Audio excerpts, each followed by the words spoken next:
je mettre la gaoula, mais tu donnes la flemme, mettre la gaoula. Ah oui, lancé. Bien lancé, n'est-ce pas? Alors, téléphone, on fait quoi? Bien lancé. Malien an ka foli ani tanni o bɛ aw bɛɛ lajɛlen ye an b'a fɔ aw ye an bɛ commune 4 tribunal la i n'a fɔ surɔ an tun ye a kuma fɔ aw ye cogo min na k'a fɔ ko muso dɔ bɛ yen muso min ni an b'a wele k'a fɔ Eveline bon Zainab Eveline ale tun ye plainte don Bubu kama an boli ka na tribunal la fana a kun tɛ ko ka na tiɲɛni kɛ an balima dɔ Bubu ye an teri dɔn an jɛɲɔgɔn dɔn an baarakɛɲɔgɔn dɔn an n'a bɛ baara la ɲɔgɔn fɛ bi tɛ an ka émission sigilen dɔ émission min yɛrɛ an b'a wele ko espace de vérité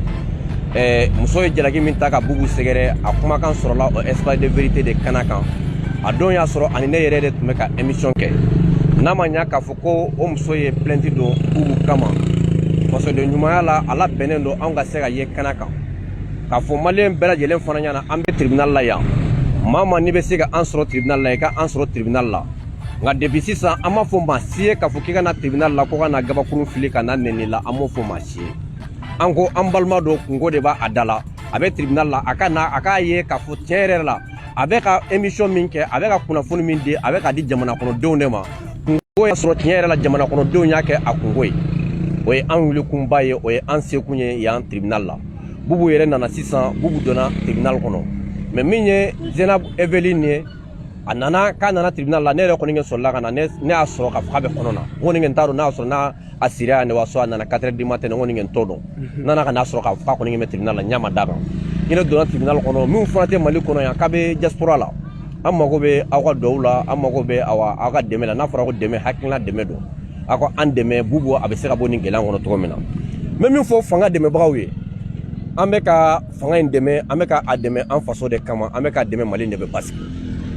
kumakan sɔrɔla min fɛ Bubu ye min fɔ ɲɛna kumakan sɔrɔla min fɛ m'o n'o de fɔ aw bɛɛ ɲɛna parce que aw kɛra maa caman ye min ye an wele a mɛ ko ɲuman na plainte donna Bubu kama Jalasagu attaque kɛlen Jalasagu a ye kuma lamɛn pour que aw bɛɛ ka dɔn k'a fɔ Gandi maliyɛn ko plainte donna Bubu kama nin de la Bubu yɛrɛ ye kumakan min fɔ Gandi ye Gandi bɔra k'o de fɔ nkalon t'a kumakan na o de ye tiɲɛ ye Jalasagu attaque kɛlen Jalasagu an faw minnu ni tora Jalasagu awa attaque la ani an baw ni an kɔrɔ n'an dɔgɔninw ala ka hinɛ u bɛɛ lajɛlen na ministre Wage n'a ka délégation bɛɛ lajɛlen wulila à peu près ministre caman o fara a yɛrɛ kan u taara Jalasagu u tagalen Jalasagu u taara hélicoptère min na u taara Mali ka hélicoptère la u taara n'o de ye an balimamuso in ko Zainab Eveline Jack a tɔgɔ yɛrɛ don ko Zainab Eveline Jack a tɔgɔ yɛrɛ de y'o ye Zainab Eveline Jack ale bɔra ale ko kuma kɔnɔla la ko ko tiɲɛ yɛrɛ la ko a ye jamana marabagaw la gosi kosɛbɛ aw b'a dɔn o ye Zainab taga bolo yɛrɛ de ye ka fanga la gosi ka fanga buruja ka fanga dɔgɔya maliyɛndenw bɛ se ka révolter cogo min na fanga contre la o ye Zainab Eveline Jack ka baara bɛɛ lajɛlen de ye aw bɛɛ b'o dɔn a la ni maa mun t'a dɔn aw b'a dɔn o la k'a fɔ n'a fɔra Zainab Eveline a ka baara ye min ye aw t'a dɔn ne bɛ k'a ka baara de fɔ aw ye faso kɔnɔ n ko faso kɔnɔ bi Zainab Eveline ka baara ye min ye o ye de ka jamana la gosi ka jamana marabagaw la gosi k'a yira diɲɛ bɛɛ la k'a fɔ ko tiɲɛ yɛrɛ la ko jamana in ko an bɛ jamana min kunna ko an bɛ jamana fu de kɔnɔ jamana marabagaw k'u tɛ baara la o ye Zainab Eveline ka kuma de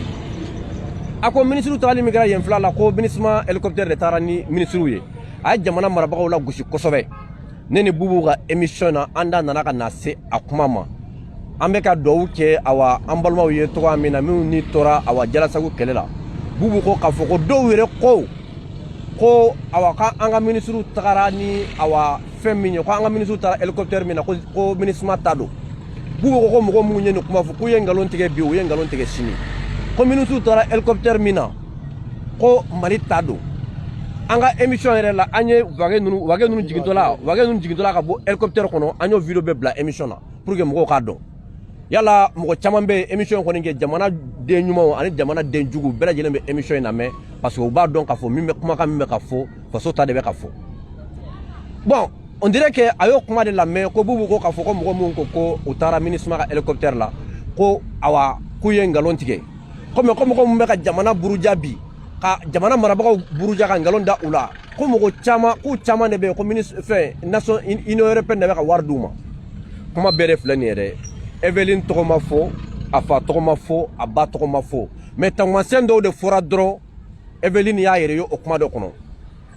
ko ni ko k'a fɔ ko a ye somi yɛrɛ la ko a y'o minɛ ni min ko min wulila ka boli a ye tigɛ k'a la ale de ye somi yɛrɛ la ye kuma kuma bɛɛ de filɛ nin ye mɔgɔ fa tɔgɔma fɔ émission kɔnɔ mɔgɔ ba tɔgɔma fɔ émission kɔnɔ a b'o dɔn anw na ka kɔrɔ k'a dɔn k'a fɔ o ye anw ka baara ye an y'o de fɔ an sigikun ye jamana ko de ye ni émission daminɛna cɛkɔrɔbaw ni musokɔrɔbaw bɛ an lamɛn an ko o hokumu kɔnɔ a tɛ bɛn anw bolo an k'an sigi k'a fɔ an bɛ kuma mɔgɔ kelen kan parce que ni maabaw bɛ k'i lamɛn fɛn dɔw bɛ yen olu bɛnnen t'i da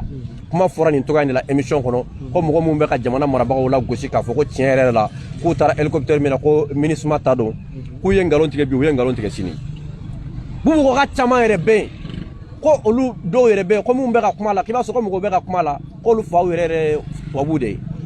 ni fa ye tubabu ye n'a sɔrɔ ni nkalon de tigɛra ne bolo i bɛ se k'a fɔ de vraiment ko n fa ye tubabu ye a ye nkalon tigɛ bon ni awa y'i tɔgɔ fana ma fɔ ne bolo problème t'o yɔrɔ la koyi problème ye yɔrɔ min na an ko an mago bɛ an ka jamana de la mais nin yɔrɔ la ne bɛ jigin mɔgɔ min na tiɲɛ yɛrɛ la ne bɛ jigin jamana marabagaw ne bɛ jigin jamana marabagaw la nkalon ye haramu ye dɛ ne bɛ jigin jamana marabagaw la an bɛ ka an ni di don o don an bɛ ka jamana défend cogo min na an bɛ ka wuli ka jɔ kɛ cogo min na ka jamana défend jamana denjugu fana bɛ anw ko o cogoya de la don o don u bɛ se ka an lebu cogo min na u bɛ se ka an lanjaba cogo min na mais jɔnw de bɛ se ka anw dɛmɛ an ka baara in kɔnɔna la o ye jamana marabagaw de ye mais n bɛ min fɔ aw ɲɛna fana jamana marabagaw b'a kalama dɛ ni n ko ko jamana marabagaw b'a kalama nin ko in daminɛ ni bi tɛ wa k'e b'a kalama depuis muso plainte dɔ Bubu kama don min na colonel major Ismail Wage a b'a kalama ne de y'a kuma fɔ a b'a kalama Wage b'a kalama mɔgɔ tɛ se ka soli k'a la dɛ ne m'a fɔ ni ko jamana marabagaw b'a kalama Wage ye ministre de ye Wage b'a kalama n b'a kuma fɔ yan Wage ye ministre de ye Wage b'a kalama Wage b'a kalama Wage ni Bubu yɛrɛ kumana téléphone na u ye ɲɔgɔn ye Bubu ye kuma y'a fɔ depuis bi tɛ affaire daminɛ ni sisan tɛ mɔgɔ caman t'a dɔn mɔgɔw bolo k'a daminɛ téléphone na affaire daminɛ ni sisan tɛ a bɛ sɔn ka 10 jours ou 15 jours bɔ m'a fɔ ko mɔgɔ wɛrɛ b'a kalama dɛ mais Wage kɔni kɛ Wage b'a kalama o dogolen tɛ mɔgɔ si la Wage ladɔnniyala a la k'a fɔ ko muso ye plainte dɔ Bubu kama muso ye plainte dɔ Bubu kama kun jumɛn de fana la a sɔrɔla Wage kelen ninnu de fana nɔfɛ o Wage kelen de fana la gosira n'a fɔra k'e ye colonel ye colonel dɔrɔn tɛ fɔ colonel major o dɔrɔn tɛ i ye ministre fana ye k'a fɔ ko bon ko e nana k'i ye tentigi de fana i bɔra i bɛ ka bɔ i ka dugu yɔrɔ dɔ la ka taa dugu dɔ la ko ministre awa ko jamana wɛrɛ de ka hélicoptère taara ni e ye bon e lagosira don o ye lagosi de ye bon ne bolo ni mɔgɔ bɔra ka e défend a ko tuma kan tɛ ka se bi ma Wage b'a kalama mais fɛn caman bɛ yen n b'a fɛ ka min fɔ aw ye dɔrɔn fɛn caman bɛ yen n da tɛna dɔw la mais Bubu ka nin affaire k'a daminɛ a daminɛ la fo ka se bi ma ne b'a bɛɛ lajɛlen kan mais kun jumɛn na n ma sɔn ka n da don a kuma la ka kuma parce que don o don ni Bubu mana quoi Bubu b'a fɔ Gani n t'a fɛ mɔgɔ ka b'a kalama n t'a fɛ mɔgɔ ka b'a kalama n ko non Bubu o tɛ an bɛ ka émission sigi don o don an bɛ ka sigi jamana kɔnɔdenw de ni an nana ka na to nin cogo in na n'an nana ka na si degré dɔ ma don dɔ la n ko mɔgɔw bɛ an bɛɛ lajɛlen jalaki n ko anw bɛ kɛ mɔgɔ lankolon ye n ko donc n ko il est temps maintenant i k'a to an fana ka se ka kuma mais don o don n'a fɔra k'an bɛ kuma ni an bɛ bɔ ni kuma ye e Bubu b'a fɔ non a ka ɲi ta an kana kɛ an kana kɛ an kana kɛ n ko bon n ko o man ɲi n'a ma ɲɛ k'a fɔ k'u bɛ mana dɛ ka taa kaso la mana ka dɛ ka taa kaso la mais jamana kɔnɔdenw ka dɔn réellement Bubu taara kaso la mun na i taara kaso la i ma taa kaso la k'i ye awa mɔgɔ ka nafolo dun i ma taa kaso la k'i ye mɔgɔ muso minɛ la i ma taa kaso la k'a fɔ k'i faso labila i ma taa kaso la k'a fɔ k'i ye sonyɛli kɛ i ma taa kaso la k'a fɔ k'i binna mɔgɔ kan ne bolo i taara kaso la ko parce que k'i dɔw jamana dɔw ko jamana denjugu dɔw tun wulila k'u b'a fɛ ka jamana marabagaw lanjaba k'i wulila ka jamana marabagaw dɛmɛ k'i y'o kɛlɛ kɛ ne bolo n'i taara o kaso la i k'a ko kɛ ni fierté de ne bolo fierté ba de k'a k'i dusu gosi n'o ye n ko bon n ko tɛ kuma ye an bɛ min don ala ka don o don da ne bɛ appel min sɔrɔ n bɛ message min sɔrɔ ne t'a da dɔn n ko mais tuma dɔw la n t'a dɔn n bɛ kuma min fɔ u ɲɛna yɛrɛ parce que mɔgɔw bɛ ka wele Gani a bɛ tan n ko n t'a dɔn n bɛ kuma min fɔ u ɲɛna n ko mais il est temps n'a ma ɲɛ k'a fɔ ko traînera ka se depuis a daminɛ fo ka se bi ma mɔgɔ ma b'a kalama ne bolo k'a fɔ ko awa ko bɛ se ka dan sira la mais n'a tɛ ka dan sira la fo muso ninnu b'a fɛ e ka taa kaso yɛrɛ la o de ye muso ka laɲini muso dɔrɔn tɛ an b'o fɔ muso dɔrɔn tɛ mɔgɔ bɛ yen bi ko fanga manda ala anw yɛrɛ bɛ ka kuma la bi an yɛrɛ bɛ kuma min na bi n t'a fɛ an ka to kɛnɛma bi parce que an bon n'i ye anw jɔyɔrɔ ta ka jateminɛ bon u b'a dɔn bi an bɛ ka baara min kɛ a ka jugu ni marifakisɛ a ka jugu ni sari kɔnba ka baara ye a ka jugu ni bombe atomique ye donc u bolo bi n'i y'a mɛn ko autorité de la transition ninnu min bɛ yen Gani ninnu min bɛ ka kuma Bubu ninnu min bɛ ka kuma faut que an ka nin bɛɛ lajɛlen lebu Makɔrɔ yɛrɛ y'a fɔ Makɔrɔ min ye jamana denjugu ka sefuba yɛrɛ ye Makɔrɔ y'a kuma fɔ donc k'a fɔ jamanadenw ye dɔrɔn an bɛ min fɔ aw ye an kɔni an bɛ tribunal la yan an bɛ yan n'a ko kɛra cogo min na an b'a fɔ aw bɛɛ ye mais ni Bubu kɔni ka ko tagara nin cogo in kɔni kɛ na jamana marabagaw k'i sigi ka a lajɛ jamanadenw kɔni k'i sigi ka a lajɛ nin cogo in na awa an fɛn bɛɛ bɛ ka fanga di ma an bɛɛ bɛ taa kaso la kelen kelen dɛ parce que ne ɲɛ bɛ min na ne ɲɛ bɛ min na bi c'est-à-dire i bɛ jamana marabagaw i bɛ jamana marabagaw ne ɲɛ bɛ min na bi i bɛ jamana marabagaw i bɛ jamana marabagaw i bɛ jamana marabagaw non non attends an ka kuma kɛ non attends an ka kuma kɛ an mago bɛ c'est-à-dire dɛmɛbagaw de la n b'a fɛ ka min fɔ aw ye dɔrɔn aw ka min dɔn jamana marabagaw u bɛ lagosi jamana bɛ lagosi jamana armée bɛ lagosi c'est-à-dire mɔgɔ minnu bɛ bi k'u tɛ transition fɛ kɛlɛ kelen pe de bɛ anw n'olu ni ɲɔgɔn cɛ kɛlɛ jumɛn de bɛ anw n'olu ni ɲɔgɔn cɛ c'est-à-dire an ka nasɔngɔko kɛlɛ tɛ an ka lɔgɔsoko kɛlɛ tɛ kɛlɛ min bɛ anw n'u ni ɲɔgɔn cɛ o ye an fasoko de ye an ko an mago bɛ an faso la olu ko fo an faso ko u ka ci ko ka sababu kɛ k'olu ye faransi jɔnw de ye ko n'olu kɛra faransi jɔnw ye ko an b'a fɛ ka tila faransi la k'olu tɛna sɔn k'an ka tila faransi la kɛlɛ kun bɛ de filɛ nin ye mɔgɔ bɛ bi k'i bɛ ka transition kɛlɛ bi k'i bɛ ka anw juguya k'an fɛngɛ an bɛ fa dɔgɔya an bɛ ba dɔgɔya an bɛ yɛrɛ dɔgɔya an ka nasɔngɔ dulonnen tɛ la n'o de fɔ mɔgɔ ka vie privée tɛ anw arranger n'o de fɔ ne sigikun tɛ BG ne sigikun tɛ BG ne b'a dɔn BG bɛ sɔrɔ cogo min i bɛ adamadenw ka vie privée ta ka kuma kan i bɛ BG sɔrɔ mais anw y'o to yen anw ko de k'an mago bɛ jamana de la jamana an mana sigi n'an ka kuma jateminɛ kuma sigi kɛmɛ kɛmɛ i b'a sɔrɔ 99 o jamana ko de o jamana ko de donc bi kɛlɛ min bɛ an ni ɲɔgɔn cɛ bi o jamana ko kɛlɛ de ye an ni ɲɔgɔn cɛ bon ni jamana ko kɛlɛ an ni ɲɔgɔn cɛ jamana marabagaw de bɛ se k'o kiiri tigɛ ne m'a fɔ ko bin ka kɛ mɔgɔ si kan non an ka ala deli tɛ k'a fɔ ko bin ka kɛ mɔgɔ kan mais u ni an bɛ ɲɔgɔn sɔrɔ aw jamana marabagaw aw mana neni ka aw buruja ka armée lagosi ka armée dɔgɔya an bɛ wuli ka kuma o de la bon ni a fɔra k'a fɔ k'i ye nkalon na i ka jamana la i ka jamana marabagaw buruja i ka jamana armée neni awa plainte tɛ don i kama i tɛ minɛ i tɛ ɲininka o tɛ baasi ye mais n'i ko k'i bɛ mɔgɔ kelen de dɔgɔya plainte bɛ don i kama donc jɔn de ka bon sisan o mɔgɔ kelenw de ka bon ni jamana ye donc n'o mɔgɔ kelenw ka bon ni jamana ye an kɔni ɲɛ bɛ min fɔ jamanadenw ye don o don aw de bɛ an wele émission taabolo ka ɲi émission ka di aw ye aw b'a dɔn an bɛ ka sigi an tɛ ka kuma an yɛrɛ ka du kan an tɛ ka kuma an ka nasɔngɔ sɔrɔ cogo kan an bɛ ka kuma jamana de kan an mana kɛ diɲɛ yɔrɔ la an bɛ sigi an bɛ jamana ko kuma de fɔ aw ye ni jamana ko kuma bɛ fɔ aw ye bon jamana ko de sen fɛ bubu bɛ degun min na bi bubu bɛ jamana ko degun de la bi aw bɛɛ de ko o dɔn jamana dɛmɛli bubu b'o o degun de la bi bon n'u bɛ min fɔ aw ye fana muso min fana plainte don bubu kama o kɛlen tɛ dɛ jamana den jugu caman caman de bɛ yen mun fana bɛ ka fɔ muso ye an bɛ yɔrɔ min na bi transition basigili bi fo bubu ka taa kaso la ni bubu taara kaso la transition bi a basigi bɛ ban donc o don ka wuli ka jɔ n'u ka cɛsiri ye donc ko fɔ aw bɛɛ lajɛlen ɲɛna bubu bɛ degun min kɔnɔ a bɛ nin degun in de kɔnɔna la bon nin don affaire fana la ne k'a ka fɛn fɛn fɔ n k'a ka fɛn fɛn kɛ fɛn fɛn se bɛ n ye n b'a kɛ bubu ka nin affaire la hali ni n bɛ taa kaso la n bɛ taa kaso la n bolo fana ni n taara kaso la bi fana basi tɛ parce que a fɔlɔ don hɔrɔnya bɛ min demandé hɔrɔnya bɛ min demandé hɔrɔnya b'a ɲini ne ni bubu de émission kɛ ne ni bubu bɛ émission kɛ kuma kɛra cogo min na n b'a ko to la Jagilin tɔgɔ in ko Zainab Jagilin Zak a fa tɔgɔ ma fɔ a ba tɔgɔ ma fɔ a ka kabila tɔgɔ ma fɔ tamasiyɛn dɔw de fɔra ko mɔgɔ minnu bɛ nin tamasiyɛn kɔnɔna la ko Union européenne de b'u financer ni yɛrɛ y'o kɔnɔ an kan min ma kɛ ne t'o dogo mɔgɔ si la quoi n'an ko k'a fɔ ko vraiment ko jamana jugu ko faransi de bɛ ka jamana jugu fɛngɛ ni tɔgɔ ma fɔ la kɔni ne bolo ni tɔgɔ ma fɔ i jamu ma fɔ n'i sɔmin'i yɛrɛ ma a banna o y'i kungo de y'i bolo o b'a yira k'a fɔ vraiment i yɛrɛ sɔnna k'a fɔ ko i bɛ ka fɛngɛ mais nin kɔni ɲɛna jamana marabagaw de bɛ se ka an bɔ ɲɔgɔn na n ye min fɔ n bɛ segin kuma in kan tuguni colonel Ismail Wage colonel major Ismail Wage i bɛ ko in kalama depuis a daminɛ i b'a kalama fo bi kuma caman bɛ ko in kɔnɔ ne da tɛna na se olu ma bi mais n'an kɔni tagara ɲɛfɛ ne da bɛ sa a bɛɛ lajɛlen ma ni min fɔ don nana o bɛ fɔ min fɔ don mana na don min na o bɛ fɔ ne t'o dogo mɔgɔ si la jamana ko la ne bɛ Asimu dɛmɛ n bɛ Sogɛli dɛmɛ n b'u bɛɛ lajɛlen dɛmɛ mais ni ye sira bila don min na n b'o fɔ parce que dɔrɔmɛ kɛlɛ a tɛ ne ni aw ni si ni ɲɔgɔn cɛ ne bɛ ka dɛmɛ kɛ n faso de bon ni n bɛ ka dɛmɛ kɛ n faso ye n ka hɔrɔnya n yɛrɛ ta ye ni fɛn kɛra don min na ko min man ɲi n bɛ bɔ n b'o fɔ o don na ne ka foyi t'o la colonel Ismail Wage tun ka se ka fɛn bɛɛ kɛ sani biya in tun ka se nin ko in tun ka se ka dan mais muso ye kuma mun fɔ olu bɛɛ lajɛlen na ne b'o bɛɛ dɔn ne b'o bɛɛ kalama mais ne da ma don olu la sinon muso in a ye kuma caman fɔ kuma in daminɛ fo ka se biya in ma mais n'a fɔ nana don min na n bɛ tila ka n da don bɛɛ lajɛlen na ka tila k'a fɔ aw ɲɛna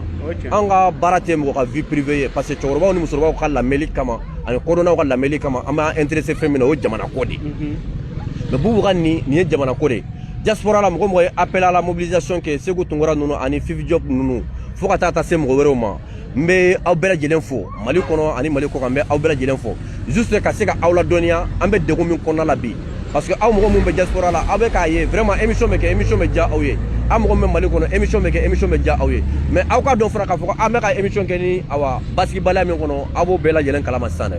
aw bɔr'o kalama jamana marabagaw de bɛ ka dɛmɛ mais an bɛ ka kɛ gɛlɛya ni degun min kɔnɔ bi aw bɔr'o bɛɛ kalama nin bɛɛ ka don o don anw fa bɛ ka nɛni anw ba bɛ ka nɛni n'a kɛra plainte ko an ka cɛ plainte contre plainte an ka cɛ n b'a dɔn kalo 3 nin kɔfɛ mɔgɔ mɔgɔ bɛ ka kuma jamana ko la bɛɛ bɛ taa kaso la don o don an kunkolo photo bɛ yɔrɔw la hali ni an tɔgɔ ma fɔ kuma min na u bɛ an kunkolo photo bila yen u bɛ an faw nɛni ka an ba nɛni an dalila ka bɔ k'o kuma fɔ aw ye a mɛnna n ko an faw bɛ ka nɛni an baw bɛ ka nɛni jamana marabagaw bɛ nin bɛɛ lajɛlen kalama mais an tun ye plainte ko to yen mais n'a kɔni kɛra ko plainte contre plainte kɔni cɛ ne bolo o la kɔni o de ka fɔ k'an ka taa n'an kɔni bɛ taa ni plainte kɔni bɔra don ma a kana bara mɔgɔ la tuguni sinon an kɔni ta kɔni bɔn an tɛ kasoladenw min filɛ nin ye k'a fɔ an bɛ siran ɲɛ an tɛna siran ɲɛ an bɛ sira kasoladenw na fɛn min na o ye juguya ni sonyani ni bɛnganiw ye k'a fɔ an y'an faso janfa a wari minɛ k'an faso janfa an y'o de fɔ minnu bɛ ka nangarabaya ni kalabanciya ni bandiya fasoden juguya kɛ ka nafolo sɔrɔ an bɛ yɔrɔ min na bi an bɛɛ bɛ se ka ni kalabanciya ni nangarabaya ni fasoden juguya kɛ ka nafolo sɔrɔ mais an ko an mago to de la an mago bɛ an faso de la bi transition ka basigi an dun fana bolo an t'o dogo mɔgɔ si la transition basigili bi jamanaden caman ka transition na kodɔn ka kɛ transition fɛ bi alhamdulillah ala ka dɛmɛ kɔfɛ an jɔyɔrɔ b'a la bon n'a ma ɲɛ k'an jɔyɔrɔ b'a la an bɛ ka baara kɛ mɔgɔ mun ye an tɛ ka kɛ Musa ye an tɛ ka kɛ Jean ye an tɛ ka kɛ Paul ye an tɛ ka kɛ Ismaël ye an bɛ ka kɛ an faso de donc faso marabagaw de k'a ka se ka nin bɛɛ dɔn ninnu bɛ ka an dɛmɛ ninnu bɛ nin degun ni nin gɛlɛya ninnu bɛɛ lajɛlen kɔnɔ nin k'a ka se ka bali cogo di an b'a fɔ ka bin mɔgɔ kan mais ni i y'a ye k'a fɔ ko Jagilin sɔnna ka plainte de Bubu kama parce que ale tɔgɔ ma fɔ mais au moins ne bolo ale tun ka se ka minɛ de parce que mun ale tun ka minɛ ale de jamana la gosi ko jamana marabagaw taara hélicoptère min na communisme ta don donc ne bolo de b'o yɔrɔ la ale k'a ka minɛ don mɔgɔ min faso la gosi o tɔgɔ la i bɛ k'i faso lanjaba ne bolo ale ja ka jɔ ka taa plainte de Bubu kama a billahi Mali de don so ni Mali de wallahi bila jate billahi ni Mali ta jate jɔ a bɛn ni ala kɛra an kana taa jamana wɛrɛ kan Côte d'Ivoire an kɔrɔ yan dɔrɔn Alassane élection de kɛra ka Alassane sigi mais a billahi an ka cɛ mɔgɔ mɔgɔ ye opposant ye Alassane contre la bɛɛ Côte d'Ivoire bila a bɛɛ bolila a bɛɛ bolila a Côte d'Ivoire bon aw dun ta ye a bɛ fɔ ne ma ko a bɛ fɔ an bɛ fanga min na a bɛ fɔ ni fanga in de ma ko binjeni fanga n'a fɔra ko binjeni fanga o b'a yira k'a fɔ mugu ni kisɛ de nana ni ninnu ye ni mugu ni kisɛ nana nin ye bon e tɛ se k'a fɔ ko bon ko jiginna yɔrɔ kana sɔrɔ i la diɲɛ fanga bɛ dugukolo sanfɛ fanga foyi tɛ dugukolo sanfɛ ko min dafalen don mais ne ni fanga in t'a jate maliyɛnden sigi 100 i b'a sɔrɔ maliyɛnden 90 soit 80 olu b'a fɔ ko tiɲɛ yɛrɛ la ko fanga k'a maracogo ka ɲi donc ne bolo n'o bɛ ka fɔ alhamdulilayi o ye ala tanu de jamanakonden fanba bɛ ka aw dɛmɛ jamanakonden fanba bɛ aw fɛ donc ne bolo o ye ala tanuba ye quoi donc ka min fɔ aw ye nin ye kuma ɲɛbila kumaw de ye ka se k'a fɔ aw ye damankelen bɛ dɔɔnin fɔ aw ye an bɛ sɔrɔ ka taa an kɔni an bɛ yan voilà an bɛ yan ka taa sisan ma n'a labanna cogo min an b'o fɔ aw ɲɛna Gani an b'i fo i ka hɔrɔnya la an b'i fo vraiment an bɛ maliyɛnden bɛɛ fo jama fɛn fɛn bɛ yan an bɛ bɛɛ fo mɔgɔw bɔra san de kɔrɔ sanko kun ka gɛlɛn bi san ye baaraw gɛlɛya mais mɔgɔw bɔra san kɔrɔ an ba dɔ bɛ yen a bɔra fo Faransi ka na ko a bɛ émission ninnu lajɛ Gani ni Bubu Mabel ka émission na an balaka ye a bɛ yan a bɔra Faransi ka na ko in y'a sɔrɔ a ko k'a se ka taa ko f'a ka na yan nɔ donc an bɛ bɛɛ fo Gani y'a fɔ cogo min na transition fanga min b'u la fanga min bɛ jamana autorités la ni peuple de don wallahi billahi population ye ni ne ye fanga d'u ma et puis anw virokɛla minnu bɛ yen n'anw bɛ bɔ k'aw lafasa anw de u bɛ sutura caman kɔnɔ anw ka sutura don mais n'a fɔra bi k'a fɔ kasolataga jɔrɔ t'anw na dɛ billahi jamana ko in na n'an bɛ sa kaso la an bɛ sa la on est prêt anw tɛ mɔgɔ musalaka yɛrɛ an tɛ kasolataga billahi kasobon bɛ bi an kan mɔgɔ fɛn bɔra ka Mali lagosi an bɛ fa lagosi an b'i ba lagosi an b'i kabila bɛɛ lagosi Mali tɛ lagosi anw ɲɛna dɛ anw tɛ fɛn sɔrɔ min ka bon ni Mali ye ni min fa ka bon i bolo Mali ka bon an bolo ka tɛmɛ i fa kan ni ba de ka bon i bolo Mali ka bon an bolo ka tɛmɛ i ba kan donc on est déterminé Mali ko in na anw bɛ sa mɔgɔ t'an intimider dɛ kaso tɛ ka wallahi ni kaso bon bɛ bi an kan a bɛ bi an kan an ma mɔgɔ fa tɔgɔ fɔ an ma mɔgɔ ba tɔgɔ fɔ an m'an da don mɔgɔ ka vie privée la an ko Mali ko de an ko jamana de an ka jamana wa an m'o lafala sira fɛn fɛn kan an t'an sigi dangaden foyi kana dimi don an na an t'o sigi billahi barika bannen mɔgɔ barika bannen fasoden jugu k'an m'an sigi k'i bɛna jamana lagosi k'an m'an sigi k'an tɛ kuma n'an ma fɛn fɔ la ala kana barika don an na ni plainte ninnu t'an intimider dɛ hali ni mɔgɔ wɛrɛ bɔra ka fɛn wɛrɛ fɔ jamana autorités ma n'an ma bɔ k'a tigi jaabi ala kana barika don an na plainte tɛ ni yɔrɔ fɛn fɛn ka d'u ye n'an bɛ sa o kaso la an bɛ sa on est prêt vraiment on est prêt ame malien de on be fo diaspora la Sewu Tungara ma fo ame Sewu Tungara fo ame Jobala fo ame Dani de Paris fo ame Morgan fo ame Chico fo malien den fefebe Jason Balaira amu be fo jamana ko fait donc vraiment on voulait on est déterminé na mi sa kasola mi sa jamana ya ma la fasa billahi na mi sa kasola donc be wolele no ama mo wole tienna me ngana kana nga soutien porter Bouma Belle be ga bogana malien fefebe jamana ikalumila Salam alaikum ne tɔgɔ Lamini Kulubali ne bɛ association Mané Miridi la association Mané Miridi association panafricaine do bon Bouma Belle de y'an ka président ye bon ne b'a ɲini Mané Miridi tɔnden bɛɛ lajɛlen fɛ aw bɛɛ ko jija wa an ka ɲɔgɔn sɔrɔ tribunal da la an ka na bugu soutenir mɔgɔw kana an b'a fɔ ko mɔgɔ kana na gabakuru fili mɔgɔ kana na gabakuru fili mɔgɔ kana na mɔgɔ nɛni mɔgɔ kana na foyi kɛ mais an ka na an ka hakɛ ɲini sariya kɔnɔna na b'a ɲini Mané Miridi tɔnden bɛɛ lajɛlen fɛ aw bɛɛ ka bɔ merci. Ok, donc comme aw yɛrɛ ɲɛ b'a la cogo min na mɔgɔw kɔni bɔra an nana an ka soutien porter an balimakɛ n'o ye Bouma Belle Jawara ye donc an b'a ɲini M5 mɔgɔ bɛɛ lajɛlen fɛ commune 1 commune 6 an kɔni bɛ yan nin nɔ an mana bɔ nin na an mana dɔ wɛrɛ la on est venu seulement pour soutenir notre frère parce que an y'a ye k'a fɔ plainte min déposera kama c'est injuste donc an b'a ɲini M5 mɔgɔ bɛɛ lajɛlen fɛ toute la jeunesse M5 RFP de rester mobilisée derrière Bouma Belle. Donc soutien indéfectible à Bouma Belle. Vive le Mali. On croit à la justice malienne. Que la justice soit faite. C'est-à-dire Jamana Djo a teta face au dénouement. Donc Bouma Belle a été fait arbitration indaminena avec a sekoke. Donc nos cas problème will labi. Ko donne na planti dokana Maliko de hukumu konona choueninte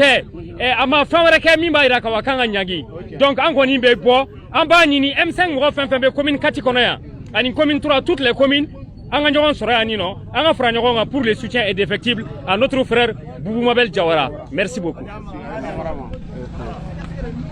Un instant.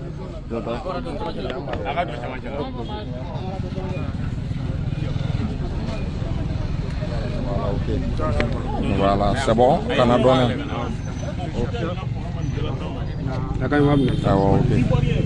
Salam alaikum an balima maliyɛnw an bɛ bɛɛ fo ka bɛɛ barikada bi an bɛ commune 4 tribunal ɲɛma dusukasi de an bila yan an tɔɔrɔlen don o de la an nalen don an camarade an y'a mɛn k'a interpellelen don n'o ye Bouma Belle Jawara ye a ka interpellation na an ye min mɛn ni mɔgɔw b'a kalama a sɔrɔla min senfɛ o de tɛ dɔwɛrɛ ye Jalasagu attaque min kɛra o attaque kɛlen dɔw de bɔra k'a fɔ ko Jalasagu attaque kɛlɛ ko tellement que ko Mali armée dɛsɛra c'est-à-dire k'an ye MINUSMA ka avion de ta ka taa alors que a don an dun y'a ye an ka autorités u taara Mali ka avion de la u taara Mali ka hélicoptère de la an ka hélicoptère sanno an taara o de la n'a fɔra ko Bouma Belle bɔra k'o ko nkalontigiya ko o preuve bɔ k'a da kɛnɛ kan ko interpellé la kiri bunakun kan anw tɛ se k'a faamu bi anw tɛ se k'a faamu sini anw tɔɔrɔlen don mais i b'a dɔn ne tɛ nin turu da kiri kun ne bɛ jigin autorité exécutive de la anw bɛ ka sirasiw protéger mais munna sirasiw tɛ u dɛmɛbagaw protéger n'i y'a ye nin ko sera tan mɔgɔw ka ja sɔrɔ est-ce que i y'a faamu fanga dɛmɛbagaw ka taa plainte d'olu kan parce que autorité ma a jɔ a jɔyɔrɔ la autorité ma u ka protection a kan ka a dɛmɛbagaw protéger ka se degré ma autorité ma o kɛ donc o de la an kɔni ti dɔwɛrɛ dɔn ni nin ko tora ka continuer tan n'i y'a ta k'a la a ka ca i bɛ se k'a ka caman citer Amara Bacili ninnu bɛɛ ye problème sɔrɔ ka se Seku Tunkara ninnu ma ka se Adama ninnu ma ka se Pop ma Yɛrɛwolo a bɛɛ kɛra fanga dɛmɛli cadre de la a bɛɛ kɛra transition dɛmɛli cadre de la an sera niveau dɔ ma ni transition m'an protéger n'an dusu y'an kɛɲɛ wagati min na an kɔni tɛ dɔwɛrɛ dɔn dɛ a bɛ gɛlɛya soit an b'an sen bɔ transition soutenir la est-ce que i y'a faamu soit an pɛrɛlen don est-ce que i y'a faamu an ka cause kama an bɛ taa kaso la donc ne bɛ min ɲini malidenw fɛ bɛɛ ka bɔ on reste mobilisé nin ko tɛ kasi ye violence tɛ nin ye est-ce que i y'a faamu nin ko in tɛ dɔwɛrɛ ni autorité m'an protéger ko fila don soit an bɛ bɔ an b'an ka hakɛ ɲini soit an b'an sen bɔ transition soutenir la donc autorité u jigi bɛ minnu kan u n'olu ka continuer an bɛ dugawu k'u ye an t'u kɛlɛ o an ye fanga min dɛmɛ k'u sigi kana ta anw tɛna bɔ k'an m'o fanga kɛlɛ mais n'u kɔni ma fɛɛrɛ kɛ nin ka dabila transition dɛmɛbagaw ka dabila ne kɔni b'a dɔn walayi n'an tora ta France b'a sago sɔrɔ an na parce que ni bɛɛ siranna bɛɛ mana siran bi ala k'an kisi n'a fɔra ko ye Asimi sɔrɔ ko ye Choguel sɔrɔ ko ye les 5 colonels sɔrɔ i bɛ nin peuple de bɔlen an bɛ taa jɔ bali mɔgɔ minnu bɛ peuple labɔ n'olu dusu mɔgɔ minnu bɛ peuple labɔ quoi n'a kɛra sababu ye ka olu la décourager ka olu la siran k'u ja tigɛ wallahi ko bɛ kɛ jamana kɔnɔna la a bɛɛ n'ala cɛ autorité u b'u yɛlɛma u tɛ mɔgɔw kɔ donc an kɔni bɛ min fɔ an sera niveau min ma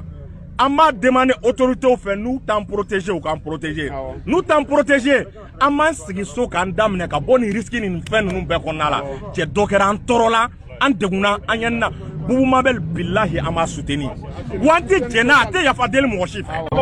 a tɛ yafa deli ni ala ni kira cɛ a tɛ yafa deli ni Boubou ye yafa deli billahi anw tɛ kuma fɛ tuguni a ye kojugu de kɛ yan i bɛ yafa deli mun na a ye kojugu de kɛ yan donc ni fanga défendre kama an pɛrɛlen don ni kaso don an ka taa kaso la wallahi mais mɔgɔ tɛ Mali dɔgɔya anw jɔlen ɲɛna billahi t'a dɔgɔya Mali tɛ dɔgɔya an jɔlen ɲɛna an ka autorité tɛ lagosi an jɔlen ɲɛna soit a bɛ kɛ k'an to kaso la soit n'an dɛsɛra an b'an sen bɔ a la ka transition t'u bolo c'est à dire n'a wolola min na a tɛ dogo mɔgɔ la salamu aleykum merci bravo